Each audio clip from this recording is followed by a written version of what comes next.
আসসালামু আলাইকুম, আশা করি সকলে ভালো আছেন। তো আমরাও ভালো আছি। তো এখানে দেখতেছেন আমরা ভাই বাজার অনেকে আছে। তো আমরা একটা উদ্যোগ নিতে চাইতেছি আমরা ডোঙ্গা গ্রামের থেকে। তো একটা খেলার মাঠের জন্য আর কি, তো সকলে মিলে একটা মাঠ দরকার। তো আমার বড় ভাই টুটুল ভাই কিছু কথা বলবে।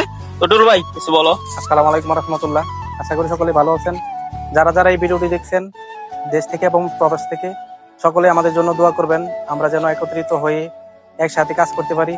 আর এই মাঠটা আমরা রাখার জন্য আমাদের চিন্তা ভাবনা আছে, আমরা যেন এই মাঠটা সুন্দরভাবে রাখতে পারি এবং ভবিষ্যতে যেন একসাথে সকলে মিলে কাজ করতে পারি, খেলাধুলার প্রতি সুন্দরভাবে খেলতে পারি। সকলেই দোয়া করবেন। আর বিশেষ করে আমাদের এই আদর্শ গ্রাম জঙ্গুয়া থেকে প্রবাসী যারা আছেন সকলেই দোয়া করবেন, প্লাস আর্থিকভাবে আমাদেরকে সহযোগিতা করবেন যেন আমরা সুন্দরভাবে এই মাঠটা রাখতে পারি। আর বিশেষ করে প্রবাসী ভাই এবং বোন তো নাই আমাদের গ্রাম থেকে, তো প্রবাসী কোনো বোন নাই। তো সকলে আমাদের প্রবাসী ভাই যারা আছো তাদের কাছে আমাদের একটা অনুরোধ, তো তোমাদের সাহায্য ছাড়া তো আমাদের গ্রামে একটা মাঠ মানে হইবে না। তো তোমাদের কাছে আমরা এতটুকু অনুরোধ, আমরা যতটুকু পারি আমরা তো সমর্থ করবোই। আমরা যতটুকু চেষ্টা আছে অতটুকু দিয়ে আমরা পরিশ্রম এবং আমাদের আর্থিক তো যতটুকু কুলাই অতটুকু দিয়ে আমরা সাহায্য করবো।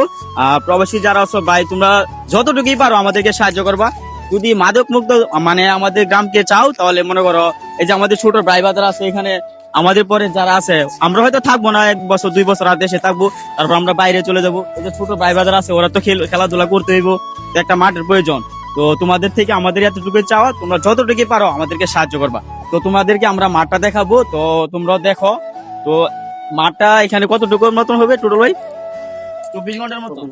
তো মাঠ হবে এখানে 24 ঘন্টার মতন। তো মিনি বারও হতে পারে, চাইনিজ বারও হবে, আর বড় বার যদি কুলাই আর একটা ক্ষেত রাখার মতন উপযুক্ত হয় ওইটাও চেষ্টা করে দেখবো বড় বারটা আমি করতে পারি। তো এখন তোমাদেরকে মাঠটা দেখাবো।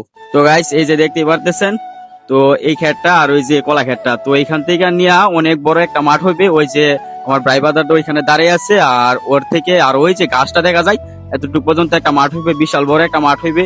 প্রায় 24 ঘন্টা ক্ষেতের মতন এখানে নিয়ে একটা মাঠের মতন হইতেছে।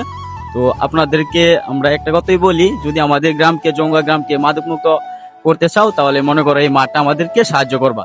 তো বিনীতভাবে অনুরোধ রইল প্রবাসী ভাইদেরকে, আর যারা আছে আমাদের গ্রামে ব্যবসায়িক, তো আপনাদের কাছে আমাদের একটা অনুরোধ, আমাদের এই মাঠটা রাখার জন্য সাহায্য করবেন। তো উদ্যোগটা নেওয়াটা কি আমাদের ঠিক হয়েছে কিনা এটাও জানাবেন। প্রবাসী ভাই বাজার যারা আছেন তারা জানাবেন। আবার গ্রামের মুরব্বীর সাথে আমরা মানে বসে একটা আলাপ সালাপ করলাম, তো করার পরে ওরাই বলছে আমাদেরকে যে না তোদের উদ্যোগটা নেওয়াটা ঠিক আছে। যেমন প্রবাসী ভাইদের সাথে তো আমাদের কোনো যোগাযোগ হয় না এরকম ভাবে। তো তোমাদের কাছে আমরা এই ভিডিওটার মাধ্যমে শেয়ার করে জানাতেছি, যদি তোমরা মনে করো যে আমাদের এটা উদ্যোগটা নেওয়াটা ঠিক হয়েছে তো সকলে আমাদেরকে সাপোর্ট করবা। আর জানোই তো একটু আর্থিক লেনদেন আছে, তো যতটুকুই পারো আমাদেরকে সাহায্য করার চেষ্টা করবা। ধন্যবাদ।